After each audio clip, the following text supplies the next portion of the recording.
Multan police تھانہ گلگس نے social media پر اور کھلے عام اسلحہ کی نمائش اور فائرنگ کر کے لوگوں میں خوف و ہراس پھیلانے والے اور اقدام قتل، دہشت گردی اور اغوا سمیت دیگر سنگین مقدمات میں ریکارڈ یافتہ ملزم بابر مرغی کو ساتھی شہزاد سمیت گرفتار کر لیا۔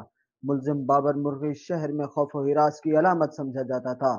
گرفتار ملزمان سے اسلحہ بھی برآمد کر لیا گیا۔ ملزمان سے 2 پسٹل، 30 بور اور گولیاں برآمد کر لی گئیں۔ ملزم بابر مرغی قتل، دہشت گردی، اغوا سمیت 10 سے زائد سنگین مقدمات میں ریکارڈ یافتہ ہے۔ ترجمان ملتان پولیس کے مطابق ملزم بابر مرغی نے گزشتہ برس ساتھیوں کے ہمراہ ندیم سہو نامی نوجوان کو گلے میں زنجیر ڈال کر تشدد کا نشانہ بنایا تھا۔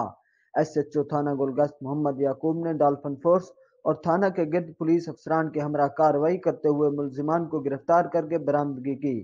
ملزمان کو عدالت میں پیش کرنے کے بعد جسمانی ریمانڈ پر پولیس کے حوالے کر دیا گیا، جس سے مزید تحقیقات کی جا رہی ہیں۔